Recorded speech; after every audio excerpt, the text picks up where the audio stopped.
नमस्कार, आप देख रहे हैं हमारा खास program hello doctor. Hello doctor में हमने आपको अब तक कई डिजीज और उनसे संबंधित कंसल्टेंट से रूबरू करवाया। आज हम बात करने जा रहे हैं न्यूरो से संबंधित डिजीज को लेकर। इस पर बात करने के लिए हमारे साथ खास मेहमान है डॉक्टर स्वप्नल जैन, जो कि कंसल्टेंट है मंगलम मेडिसिटी में। डॉक्टर साहब, बहुत बहुत स्वागत है आपका हमारे इस प्रोग्राम में। Thank you, thanks a lot. Doctor साहब, आप न्यूरोलॉजिस्ट है। सबसे पहले न्यूरो से संबंधित हम बात करने जा रहे हैं। मिर्गी को लेकर हम बात करेंगे। मिर्गी किस तरह की बीमारी है? तो मिर्गी या एपिलेप्सी या दौरे की बीमारी, या फिर गाँव के अंदर कई बार इस चीज़ को ऊपरी रोग वगैरह भी बोल दिया जाता है, लेकिन ये एक्चुअल में ब्रेन से संबंधित बीमारी है, जिसमें ब्रेन के अंदर खराब इलेक्ट्रिकल सिग्नल बनने की वजह से जब वो इलेक्ट्रिकल सिग्नल हमारे ब्रेन के अंदर चारों तरफ फैल जाता है, उसकी वजह से शरीर पे कुछ लक्षण देखने को मिलते हैं, जैसे कि हाथ पैर में कोई झटके आना, बेहोशी हो जाना, जीभ काट लेना, लैट्रिन पेशाब वगैरह कपड़ों में निकल जाना। इसी बीमारी को हम मिर्गी की बीमारी या एपिलेप्सी या दौरे की बीमारी बोलते हैं। ये कई प्रकार की हो सकती है, जो कि हम आगे डिस्कस करेंगे। किस किस प्रकार की होती है मिर्गी? किस किस तरह के सिम्टम्स उसके होते हैं? तो मिर्गी दो तरह से क्लासिफाई की जाती है। एक कि वो किस तरह से प्रेजेंट करेगी सामने, हमारे को किस तरह से दिखेगी, और दूसरा होता है उसके कारण क्या क्या हो सकते हैं। तो किस तरह से दिखेगी वो दो प्रकार की हो जाती है। एक फोकल एपिलेप्सीज होती हैं और एक जनरलाइज्ड एपिलेप्सीज होती हैं। फोकल एपिलेप्सी का मतलब हो गया शरीर के किसी एक भाग के अंदर कोई लक्षण दिखाई देना। वो लक्षण मोटर लक्षण हो सकते हैं, जैसे कि अचानक से तान आ जाना, जैसे कि अचानक से एक हाथ या एक पैर जो है अचानक से एक ही तरह की पोजीशन के अंदर चला जाए, या हाथ और पैर के अंदर झटके आने लग जाए, या फिर अचानक से बेहोशी के अटैक्स वगैरह आ जाएं। ये सारे के सारे हमारे मोटर फोकल एपिलेप्सीज होती हैं। इसी तरह से नॉन फोकल जो फोकल एपिलेप्सीज होती हैं वो नॉन मोटर भी हो सकती हैं, जिस प्रकार से अचानक कोई बिहेवियर चेंज हो जाना, एक जगह से उठ करके बिना पता चले किसी दूसरी जगह पे पहुंच जाना। तो ये फोकल बिहेवियरल या फोकल कॉग्निटिव एपिलेप्सीज हो सकती हैं। दूसरी प्रकार की एपिलेप्सीज इसी में जनरलाइज्ड एपिलेप्सीज होती हैं, जिसमें कि चारों हाथ पैर के अंदर झटके आते हैं किसी एक तरफ से स्टार्ट होकर के, उसके साथ में यूजुअली बेहोशी के अटैक्स जो होते हैं वो सम्मिलित रहते हैं। जनरलाइज्ड एपिलेप्सीज में ही एक और प्रकार होता है एब्सेंट सीजर्स, जिसके अंदर थोड़ी थोड़ी देर के लिए पेशेंट जो होता है वो कहीं खो जाता है, गुम हो जाता है, और वो उसको ध्यान नहीं रहता। जैसे नींद में चलना कह सकते हैं इसको? नहीं, नींद में चलना एक एपिलेप्सी का प्रकार नहीं है, वो एक हमारी नींद की अलग परेशानियां हैं जी। तो अगर कोई लेखन कर रहा है, कोई सेंटेंस लिख रहा है और उसके अंदर बीच में थोड़ी देर बाद में वो सेंटेंस जो है मिस कर गया, थोड़ी देर बाद में वापस पिक करके वापस लिखने लग गया, या जैसे बच्चे होते हैं क्लास के अंदर उनकी परफॉर्मेंस अच्छी नहीं चल रही है, वो बोर्ड पे देख तो रहे हैं, कुछ देर के लिए समझ में आया, कुछ देर का पार्ट मिस कर गए, तो इनको हम एब्सेंट सीजर्स बोलते हैं। तो ये दो मेन प्रकार की एपिलेप्सीज हो गई, फोकल सीजर्स जो किसी एक भाग को अफेक्ट करेंगी, जनरलाइज सीजर्स जो कि पूरी की पूरी बॉडी को अफेक्ट करेंगी। अगर मिर्गी की बात करें हम, तो किस एज ग्रुप को ज़्यादा इफेक्ट करती है? किस एज ग्रुप में ज़्यादा मिर्गी के दौरे आते हैं? तो एपिलेप्सीज किसी भी एज ग्रुप के अंदर देखी जा सकती है। यूजुअली हर एज ग्रुप के अंदर उसके कारण जो होते हैं वो बदल जाते हैं। जैसे कि बिल्कुल यंग एज के अंदर अगर हम बात करें कि बच्चा जब पैदा होता है उससे लेके 1 साल या 2 साल तक, जिनको हम इन्फेंटाइल ऑनसेट एपिलेप्सीज बोलते हैं, उनके ज़्यादातर कारण या तो बर्थ के टाइम पे हुए हुए ब्रेन के अंदर डैमेज, जैसे ऑक्सीजन की सप्लाई वगैरह कम पहुंचे, या फिर अगर बच्चा लेट रोया हो, जो कि पैदा होते ही यूजुअली इमीडिएट रोता है, या फिर कोई आनुवंशिक कारण, यानी कि पहले से ही कोई जेनेटिक सिंड्रोम्स हो, डीएनए के अंदर कोई खराबी हो, कोई पारिवारिक बीमारी चल रही हो। उसके बाद में फिर यंग एज हो जाती है। यंग एज के अंदर फिर अलग कारण होते हैं, जैसे दिमाग में लगी हुई कोई चोट, कोई इन्फेक्शंस, कोई गांठ वगैरह। एल्डरली एज ग्रुप के अंदर थोड़े से अलग कारण हो जाते हैं, जैसे कि कोई स्ट्रोक वगैरह, ब्रेन के अंदर कोई खून का थक्का जम गया है, कोई ब्लीडिंग हो गई है, कोई ट्यूमर डेवलप हो गया है। तो एपिलेप्सी या मिर्गी हर एज ग्रुप के अंदर देखने को मिल सकती है। ये किसी भी एज ग्रुप के अंदर ज़्यादा या कम नहीं होती है, लेकिन इसके कारण बदलते रहते हैं अलग अलग एज ग्रुप के अंदर। डॉक्टर साहब, कारण बदलते रहते हैं एज ग्रुप के अनुसार। क्या एज ग्रुप के अनुसार इसके लक्षण या सिम्टम्स भी बदलते हैं? नहीं, एपिलेप्सी हर एज ग्रुप के अंदर सेम सिम्टम्स के साथ आ सकती है। जैसा मैंने शुरुआत में बताया, फोकल यानी कि कोई एक तरफ के हाथ पैर में झटके वगैरह आना, और जनरलाइज्ड यानी कि पूरे के पूरे शरीर में झटके वगैरह आना। तो लक्षण हर एज ग्रुप के अंदर सिमिलर हमारे को देखने को मिल सकते हैं, लेकिन कारण यूजुअली अलग अलग मिल सकते हैं। मिर्गी को लेकर हमारे समाज में कई सारे नेगेटिविटीज है, कई सारी नेगेटिव थॉट्स है। मतलब एक हीन भावना से देखा जाता है मिर्गी के पेशेंट को। एक ये कह सकते हैं कि कलंक टाइप समझा जाता है मिर्गी के पेशेंट को या मिर्गी की बीमारी को। क्या है, तो आप थोड़ा इसको एक्सप्लेन करें, क्लियर करें। मिर्गी को लेकर के सबसे बड़ा इशू ही हमारे समाज में यही है कि इसको एक कलंक के तौर पे या हीन भावना के तौर पे, जिसकी वजह से इसका ट्रीटमेंट यूजुअली लेट किया जाता है, जिसकी वजह से इसको ऊपरी रोग समझा जाता है, जिसकी वजह से इसका झाड़ फूंक से ट्रीटमेंट कराने की कोशिश की जाती है, और उसी चक्कर में हमारे पास में पेशेंट जो होते हैं वो बहुत लेट पहुंचते हैं। उसी चक्कर में हमारा जो ट्रीटमेंट होता है वो बहुत डिले हो जाता है, बीमारी और बीमारी से होने वाली जो कॉम्प्लिकेशंस होती हैं वो बढ़ती चली जाती हैं। मिर्गी बिल्कुल भी ऊपरी रोग या कोई हीन भावना वाला बीमारी नहीं है। मिर्गी एक पर्टिकुलर डिजीज़ है जो कि हमारे दिमाग में कोई अगर खराबी हो रही है उसकी वजह से वो आती है। उसके लिए एक प्रॉपर ट्रीटमेंट दिया जाता है जिसकी वजह से कि वो कंट्रोल की जा सकती है।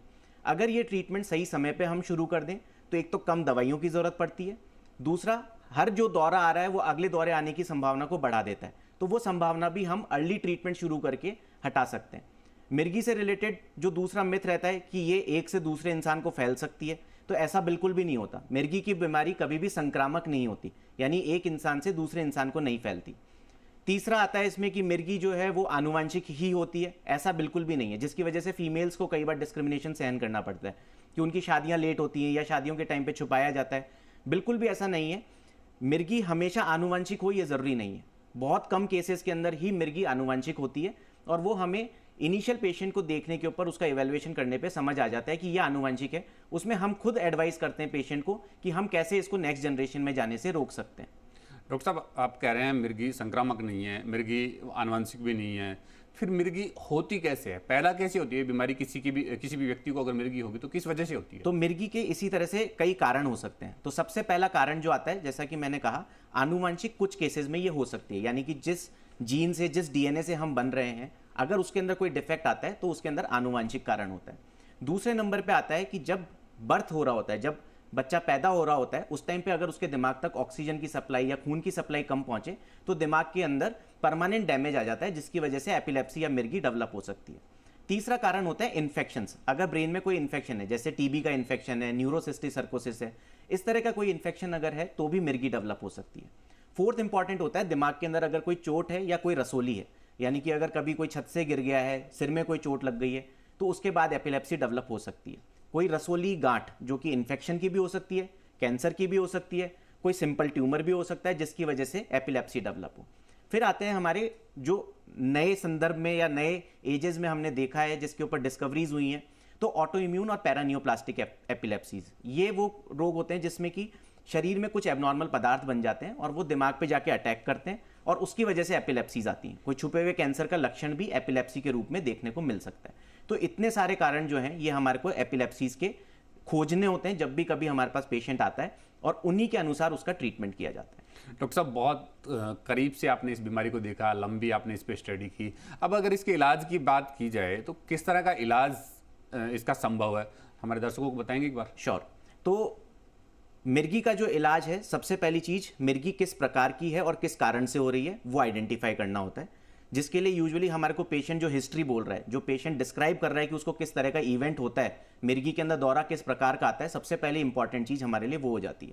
सेकंड होती है वो किस एज ग्रुप पे स्टार्ट हो रहा है और वो मेल है या फीमेल है। तीसरे नंबर पे आता है फिर इसका मेडिकल एंड सर्जिकल ट्रीटमेंट।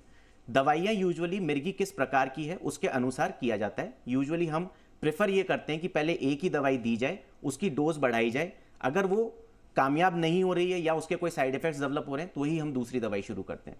लेकिन अगर किसी पेशेंट में हमारे को 3-4 इस तरह से मल्टीपल नंबर ऑफ मेडिसिन देनी पड़ रही है और ब्रेन के अंदर हमारे को कोई ऐसा एरिया दिख रहा है जहाँ से कि दौरा हर बार उत्पन्न हो रहा है, तो कई बार उसके लिए सर्जरी भी की जाती है। पहले ये सर्जरी बहुत इफेक्टिव नहीं होती थी, या आप ये मान लीजिए इतनी कॉमनली नहीं होती थी, लेकिन आजकल एपिलेप्सी सर्जरीज जो हैं वो बहुत कॉमनली हो रही हैं, इनफैक्ट जयपुर में भी हो रही हैं। और कई बार जो पेशेंट कई दवाइयों के ऊपर डिपेंडेंट होते हैं फिर भी दौरे कंट्रोल नहीं आते हैं, उनमें एपिलेप्सी सर्जरीज उनकी दवाई की डोज को, फ्रीक्वेंसी को, दवाई के नंबर को, इन सब चीज़ों को रिड्यूस कर देती है और कई बार दौरे की फ्रीक्वेंसी बहुत कंट्रोल में आ जाती है। हर पेशेंट के अंदर सर्जरी रिक्वायर्ड नहीं होती, बट अगर उसकी दवाइयों की रिक्वायरमेंट बहुत ज़्यादा हो रही है या दवाइयों से साइड इफेक्ट्स डेवलप हो रहे हैं या कंट्रोल नहीं आ पा रही है दवाइयों से, फिर उन केसेस में सर्जरी भी की जाती है। क्या मिर्गी मानसिक बीमारी है? नहीं, मिर्गी बिल्कुल भी मानसिक बीमारी नहीं है। इनफैक्ट कुछ प्रकार की मिर्गी की बीमारियों के अंदर हमारे को ये देखने को मिलता है कि मेंटल रिटार्डेशन होता है, यानी कि दिमाग का जो डेवलपमेंट है वो कम होता है, लेकिन वो यूजुअली शुरुआत से ही हो जाता है। तो ऐसी बहुत कम मिर्गी होती हैं जिनके अंदर की जो मानसिक डेवलपमेंट है वो कम होता है। लेकिन हम कई ऐसे एपिलेप्सी के पेशेंट्स हैं जो कि आज हमारे प्रोफेशन में भी हैं, वो डॉक्टर्स भी हैं।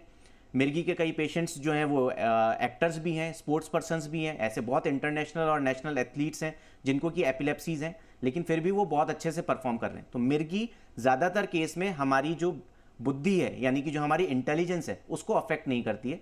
हमारी जो लॉन्गिविटी ऑफ लाइफ होती है कि हम कितने साल जिएंगे, अधिकतर मिर्गी उसको अफेक्ट नहीं करती है। तो यही सबसे इंपॉर्टेंट मिथ्स हैं जिसको हमें हटाना चाहिए कि अगर मिर्गी हो गई तो वो कुछ नहीं कर पाएगा, ऐसा बिल्कुल नहीं है। अगर किसी को मिर्गी हो गई तो वो किसी दूसरे इंसान को दे देगा, ऐसा भी बिल्कुल नहीं है।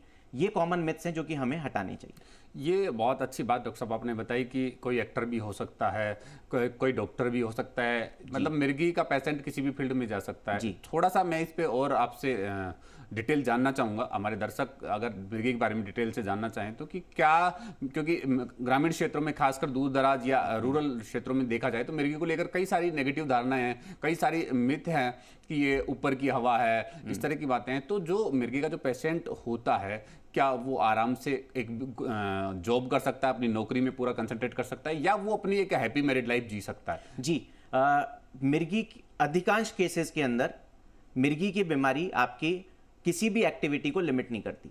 जिस तरह से किसी को एक बीपी की बीमारी है या शुगर की बीमारी है, अगर कोई उसकी दवाई नहीं लेगा अनकंट्रोल हो जाएगी तो वो भी कॉम्प्लिकेट होएगी। उसी तरह से अगर आपको मिर्गी की बीमारी है, आप दवाइयाँ नहीं ले रहे हैं, आप कोई झाड़ा फूका के अंदर विश्वास रख रहे हैं, तो फिर वो भी कॉम्प्लिकेट हो जाएगी। लेकिन अगर आप समय से इलाज ले लें, प्रॉपर ट्रीटमेंट लें, प्रॉपर डॉक्टर को रेगुलरली दिखाते रहें, तो मिर्गी को इस हद तक कंट्रोल किया जा सकता है कि किसी को पता भी नहीं चलेगा कि उसको इंसान को मिर्गी है। वो अपनी मैरिड लाइफ भी प्रॉपरली कर सकता है, वो अपनी चाइल्ड बियरिंग भी कर सकता है, मतलब कि नेक्स्ट जनरेशन भी पैदा कर सकता है। वो लाइफ में जो भी अचीव करना चाहे, चाहे वो स्पोर्ट्स में हो, चाहे वो पढ़ाई के अंदर हो, चाहे वो किसी भी फील्ड के अंदर हो, साथ में जो जिंदगी की लंबी जो अवधि होती है उसके अंदर भी कोई रिडक्शन नहीं होता। मतलब अधिकांश केसेस के अंदर आपकी जो लॉन्गिविटी ऑफ लाइफ होती है, जो लाइफ एक्सपेक्टेंसी होती है, वो भी बिल्कुल नॉर्मल रहती है, वो भी बिल्कुल अफेक्ट नहीं होती। पर इसके लिए जरूरी है कि मिर्गी को आइडेंटिफाई किया जाए और प्रॉपर टाइम पे उसका प्रॉपर इलाज लिया जाए। यहां रुकेंगे एक छोटे से ब्रेक के लिए, आप देखते रहिएगा हमारा खास प्रोग्राम हेलो डॉक्टर।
ब्रेक के बाद फिर से स्वागत है आपका हमारे इस खास प्रोग्राम हेलो डॉक्टर में।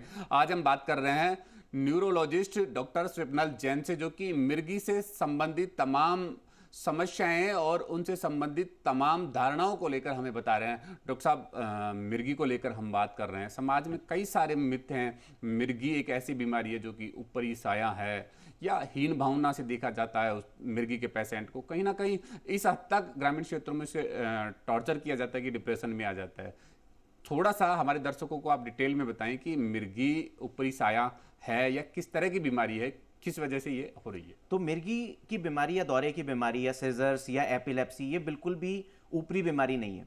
ये कोई खराब साया नहीं है जो कि मरीज को हो गया है जिसकी वजह से उसको दौरे आते हैं। इसका एक बेसिक सा कॉज होता है कि हमारे दिमाग के अंदर खूब सारी इलेक्ट्रिक सिग्नल वाली नसें होती हैं जो कि नॉर्मली एक दूसरे से कम्युनिकेट करती हैं। अगर वहाँ पे कोई भी गड़बड़ी हो जाए, जैसे कि कोई चोट पहुँच जाए, कोई उसके अंदर गांठ हो जाए, कोई उसके अंदर लकवा आ जाए, या फिर कई बार हमारे डीएनए के अंदर कोई परिवर्तन आ जाए, हमारे जो सेल्स होते हैं उसके अंदर कोई प्रॉब्लम हो जाए, तो खराब इलेक्ट्रिसिटी बनने लगती है।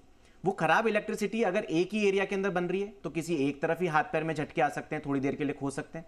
अगर वो खराब इलेक्ट्रिसिटी पूरे दिमाग के अंदर फैल जाती है तो उसके अंदर जनरलाइज्ड एपिलेप्सी, यानी कि चारों हाथ पैर में झटके आना, बेहोश हो जाना, इधर उधर की बातें करने लगना, ये सारी चीजें हमारे को देखने को मिलती है। तो इसका बहुत ही एक साइंटिफिक कारण है, बिल्कुल भी ऊपरी हवा या फिर कोई हीन भावना से देखने वाली बीमारी या कोई संक्रामक बीमारी ये नहीं है। इसका बिल्कुल साइंटिफिक कॉज है कि इलेक्ट्रिक सिग्नल खराब बनने की वजह से एपिलेप्सी या मिर्गी के दौरे आते हैं, जो दवाई हम देते हैं वो वही खराब इलेक्ट्रिक सिग्नल को रोकने के लिए दी जाती है। अगर हमारे को कोई ऐसा एरिया दिखता है जो कि बार बार खराब सिग्नल बना रहा है, दवाइयों से वो सिग्नल कंट्रोल नहीं कर पा रहे, तो उस एरिया को सर्जरी द्वारा निकाल लिया जाता है। तो ये बहुत ही बेसिक लैंग्वेज के अंदर है कि खराब इलेक्ट्रिकल सिग्नल उसको हमें खत्म करना है। वो ना तो किसी झाड़ फूंक से खत्म होएगी, ना ही उनकी कई हमने ऐसे वीडियोस देखे हैं जिसके अंदर कि ऐसे मरीजों को बुरी तरह से पीटा जाता है, कोई लाठी डंडे से इलाज कर रहा है, कोई इनको खाली पेट रख रहा है, उस तरह से इलाज कर रहा है। मैं उसी पे आपसे बात करना चाह रहा था डॉक्टर साहब कि इस तरह की धारणाएं हैं कि जिसको मिर्गी के दौरे पड़ते हैं उसको चमड़े की चीज सुंघाई जाए। ग्रामीण क्षेत्रों में देखा जाए तो बुजुर्ग जो जूतियां चमड़े की पहनते हैं वो जूतियां उसको सुंघाई जाती है, या उसको पेड़ से बांध दिया जाता है, या फिर मिर्गी का दौरा है और वो उसका जबड़ा अगर पैक हो गया, अगर वो दौरे के दौरान तो उसमें कोई कठोर चीज फंसा दी जाती है जी। तो इसके कहीं ना कहीं नुकसान तो होते ही हैं, लेकिन क्या ये कारगर है? नहीं, ये बिल्कुल भी कारगर नहीं है। चमड़े की चप्पल सुंघाना या फिर मोजे सुंघाना या फिर मुंह के अंदर कुछ डाल देना, ये बिल्कुल भी ना करें। उस टाइम पे जब किसी को अगर दौरा आ रहा है तो बहुत ही बेसिक सी चीज़ें जो हमें करनी है, सबसे पहली चीज़ उसको कोई चोट ना पहुंचे, क्योंकि उस टाइम पे व्यक्ति जो है वो होश में नहीं है। तो उसको पीठ के बल लेटा दें, जो गर्दन है करवट एक और करवट कर दें। उसके मुंह के अंदर कुछ भी डालने की कोशिश ना करें, क्योंकि उस टाइम पे अगर आप कुछ भी मुंह के अंदर डालेंगे वो फेफड़ों के अंदर जा सकता है और फेफड़ों के अंदर इन्फेक्शन कर सकता है। तो जो दौरे का एपिसोड्स होता है अधिकांशतः ये 2 से 5 मिनट का होता है, उसके बाद में ये अपने आप रिजॉल्व हो जाता है और मरीज जो होता है वो बिल्कुल बेहोशी की स्थिति के अंदर आपके सामने होता है। तो ऐसे में अगर आप कुछ भी मुंह के अंदर डालने की कोशिश करेंगे, पानी पिलाने की कोशिश करेंगे, तो कोई फायदा नहीं होगा। ऐसे में सबसे इंपॉर्टेंट ये होता है कि एक बार वो स्टेबलाइज हो जाए, फिर आप नियरेस्ट जो आपके हॉस्पिटल है वहां ले जाएं, ताकि ये दौरे जो हैं वो बार बार में ना आए। क्योंकि अगर बार बार में इस तरह के दौरे आते हैं तो वो शरीर को, दिमाग को काफ़ी डैमेज कर सकते हैं। जूते के मतलब ये चमड़ा वगैरह सुंघाना या फिर मोजे डाल देना या जबड़े को खोलने की कोशिश करना, ये बिल्कुल भी इसका इलाज नहीं है ना। इसका इलाज जो है वो प्रॉपर दवाइयाँ ही हैं जिससे कि एपिसोड्स ना हो। दवाई चलते हुए भी अगर किसी को दौरा आ रहा है तो उस केस के अंदर आप पहले उसको स्टेबलाइज करें और उसके बाद में हॉस्पिटल ले जाएं।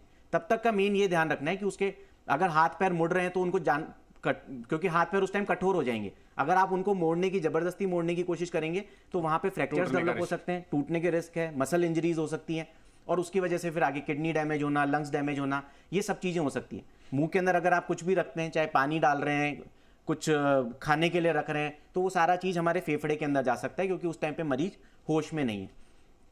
उसके आसपास की कोई भी ऐसी अगर वस्तु है जो कि उसको डैमेज कर सकती है, नुकसान पहुंचा सकती है, जैसे कोई नुकीली चीज़ है या मरीज जो है वो खड़ी हुई अवस्था के अंदर था, तो उसको लेटा दें। आसपास से ऐसी चीज़ें जो हैं वो हटा दें जो कि उसको इंजर्ड कर सकती हैं, और फिर आप नियरेस्ट जो भी आपके हॉस्पिटल अवेलेबल है वहाँ कांटेक्ट करके वहाँ पे ले जाएं, जिससे कि उसको टाइमली इलाज दिया जा सके और बार बार जो रिकरेंट दौरे आते हैं जिसको कि हम स्टेटस एपिलेप्टिकस बोलते हैं, वो चीज़ उसको डेवलप ना हो। डॉक्टर साहब, मिर्गी के कई सारे सिम्टम्स आपने बताए, कई तरह के दौरे मिर्गी के होते हैं। आप बता रहे हैं कि अगर वो किसी भी बैठा है, खड़ा है, उस स्थिति में है तो उसको लेटा दे। बहुत सारे केस ऐसे होते हैं, उन केसेज में पेशेंट लेट रहा है, सो रहा है और नींद में मिर्गी का दौरा आता है, उस सिचुएशन में क्या किया जाए? अगर पेशेंट लेटा हुआ है या नींद के अंदर उसको दौरा आ रहा है, यूजुअली वो दिमाग का एक पर्टिकुलर एरिया होता है जहाँ पे डैमेज होने से नींद के अंदर इस तरह के दौरे आते हैं। नींद के अंदर आने वाले दौरे सबसे पहले जो उनके पार्टनर्स होते हैं उन्हीं को पता चलता है। तो उसके अंदर भी सिंपल हमारे को यही रखना है कि पेशेंट जो है वो करवट पे लेटा रहे। आजकल हम ऐसी कुछ मेडिसिन देते हैं जो कि इमरजेंसी के तौर पे आप घर पे भी यूज़ कर सकते हैं उस टाइम पे उस दौरे को शांत करने के लिए, जो कि यूजुअली नाक में छिड़कने के लिए होती है। वही दवाई जो कि इंजेक्शन फॉर्म के अंदर हॉस्पिटल में दी जाती है, वो उन मरीजों को दी जाती है जिनको कि कभी कभी इस तरह के दौरे आ जाते हैं। तो वो आप घर पे भी एक बार प्राइमरी ट्रीटमेंट दे सकते हैं जिससे कि वो दौरा वहीं शांत हो जाए। यूजुअली विदेशों के अंदर ये चीज़ बहुत आम है कि इस तरह की दवाइयाँ घर पे अवेलेबल होती हैं या फिर नियरेस्ट एम्बुलेंस होती है उसके अंदर अवेलेबल होती हैं। तो आजकल हमारी भी एम्बुलेंसेस के अंदर या फिर जो पेशेंट जिनको कि रेगुलरली इस तरह के दौरे आते रहते हैं उनको हम ऐसी मेडिसिन प्रिस्क्राइब करते हैं जो कि जब कभी इस तरह का ब्रेक थ्रू सीजर आ जाता है, यानी कि दवाई चलने के बावजूद भी अगर दौरा आ जाता है, उस सिचुएशन में उनको दी जा सकती है। यूजुअली वो टैबलेट फॉर्म में नहीं होती क्योंकि उस टाइम पे पेशेंट निगल नहीं सकता, वो छिड़काव के फॉर्म के अंदर होती है जो कि नाक के अंदर छिड़कनी होती है और उससे अधिकांश तरह पे जो दौरे होते हैं वो वहीं कंट्रोल हो जाते हैं। तो अगर यही सारी चीज़ें हमारे लिए बहुत इंपॉर्टेंट है जानना कि किस टाइम पे दौरा आ रहा है। अगर वो रात को दौरा आ रहा है तो वो अलग प्रकार की एपिलेप्सी है, उसका अलग प्रकार का ट्रीटमेंट है। तो यही सारी हिस्ट्री मैं हमेशा अपने पेशेंट से रिक्वेस्ट करता हूं कि आप अपने दौरे को, जो भी बाइस्टैंडर है यानी कि जो भी उस पेशेंट के साथ में है, वो अगर उस दौरे को जितना डिस्क्राइब करेंगे उतना ही हम सटीक दवाई उसको दे पाने में सक्षम हो जाते हैं। डॉक्टर साहब, मिर्गी को लेकर हम चर्चा कर रहे हैं। आपने हमारे दर्शकों को बहुत सारी बातें बताई, क्या करना चाहिए, क्या नहीं करना चाहिए। जिस पेशेंट को या जो मिर्गी का पेशेंट है उसको अपनी बीमारी को लेकर क्या करना चाहिए और क्या नहीं करना चाहिए, ये एक बड़ी चीज़ है जी। तो इसमें मैं हम अपने हर पेशेंट को 4 से 5 पॉइंट्स स्पेसिफिक बताता हूं, जिसकी वजह से कि उनकी दौरे की जो बीमारी है उसको काफ़ी हद तक दवाइयों के अलावा हमें क्या चीज़ करनी है और क्या नहीं करना है, जिससे कि उसको कंट्रोल किया जा सके। इंपॉर्टेंट पार्ट है जी। तो सबसे पहली चीज़ तो है कि स्लीप का शेड्यूल जो होता है, जो नींद का शेड्यूल होता है, वो हमेशा फिक्स रखना चाहिए। 6 से 8 घंटे की रात की नींद बहुत ज़रूरी है, जो कि एक फिक्स टाइम पे स्टार्ट हो और फिक्स टाइम पे ख़त्म हो। अगर आपका कोई भी पार्टी है, कोई फंक्शन है, कोई जगराता है, कहीं पे भी आपको देर रात तक जगना है, तो ऐसी सिचुएशन के अंदर अगले दिन दौरे आने की संभावना बढ़ जाती है। तो एपिलेप्सी के पेशेंट्स को कभी भी अपनी स्लीप शेड्यूल को ज़्यादा ऑल्टर नहीं करना चाहिए। मतलब कि वो स्लीप शेड्यूल को एक फिक्स रखें, 6 से 8 घंटे की रात की नींद लें। सोने से 2-3 घंटे पहले वो मोबाइल, टीवी, लैपटॉप, जो भी स्क्रीन्स होती हैं, उनके यूज़ को कम कर दें। इनफैक्ट ओवरऑल भी हमारे को स्क्रीन का यूज़ जो होता है वो 2 से 3 घंटे से कम रखना है, और वो भी लगातार नहीं होना चाहिए, क्योंकि कई ऐसी फोटो सेंसिटिव एपिलेप्सीज होती हैं, यानी कि जो लगातार स्क्रीन देखने से या स्क्रीन के ऊपर जो फ्लिकरिंग होती है, जैसे कि कई पेशेंट्स को केवल थिएटर में बैठने से, मूवी थिएटर में बैठने से दौरे आ जाते हैं, क्योंकि उसकी जो फ्लिकरिंग होती है, या फिर अगर कोई हाईवे पे चल रहा है, सामने से अगर कोई फ्लैश मार रहा है, तो उससे भी कई पेशेंट्स को दौरे आ जाते हैं। तो ऐसी सिचुएशन में हम यही चीज़ बताते हैं कि आपको अपना स्लीप शेड्यूल और लाइट का जो एक्सपोजर है वो कम से कम रखना है। सेकेंड इंपॉर्टेंट होता है हमारा डाइट का शेड्यूल और ड्रिंक्स का शेड्यूल, यानी कि हमारा जो खान पान है उसका हमारे को ध्यान रखना है कि हमें फास्ट नहीं रखने, हमें व्रत नहीं रखने, खाली पेट नहीं रहना, फिक्स टाइम के ऊपर ब्रेकफास्ट, लंच और डिनर होना चाहिए। हर 3-4 घंटे के अंदर कभी सलाद, कभी फल वगैरह वो खाते रहें, क्योंकि खाली पेट रहने के ऊपर भी एपिलेप्सी होने के, मतलब मिर्गी के दौरे आने के चांसेस बढ़ जाते हैं, दवाई की इफेक्टिवनेस कम होने के चांसेस बढ़ जाते हैं। तीसरा इंपॉर्टेंट चीज़ होती है जो हमारा दवाई का शेड्यूल है। दवाई का शेड्यूल हमेशा फिक्स रहना चाहिए। जो भी दौरे की दवाइयाँ होती हैं वो एक पर्टिकुलर स्ट्रेंथ के ऊपर चलती हैं, एक पर्टिकुलर कंपनी की चलती हैं। कई बार सिर्फ कंपनी बदलने से, कई बार सिर्फ स्ट्रेंथ बदलने से, कई बार सिर्फ एक डोज मिस होने से भी दौरे आने के चांसेस बढ़ जाते हैं। तो इसलिए दौरे की दवाई कभी भी अपने हिसाब से ना लें, हमेशा वो डॉक्टर की सलाह के अनुसार ही शुरू करें, उसकी सलाह के अनुसार ही उसको कम ज़्यादा करें। आप अगर अपने हिसाब से उसको चेंज कर रहे हैं तो कई बार ब्लड में लेवल्स बहुत चेंज हो जाते हैं और उसकी वजह से दौरे आने की संभावना बहुत ज़्यादा बढ़ जाती है। फोर्थ इंपॉर्टेंट चीज़ जो नहीं करनी चाहिए उसमें आता है एडवेंचर स्पोर्ट्स, जैसे कि स्विमिंग है, डीप सी डाइविंग है, पहाड़ से छलांग लगाना है।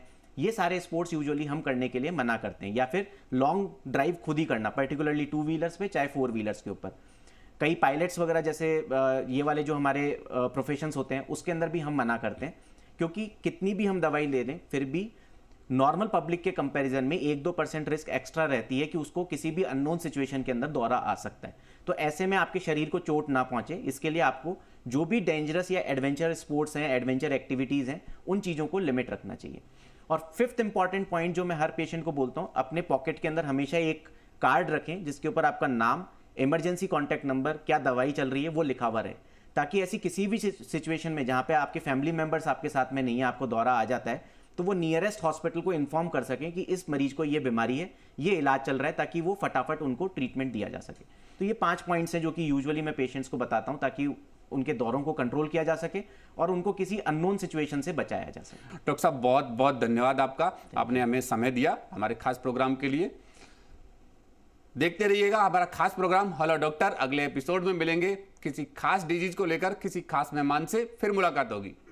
नमस्कार।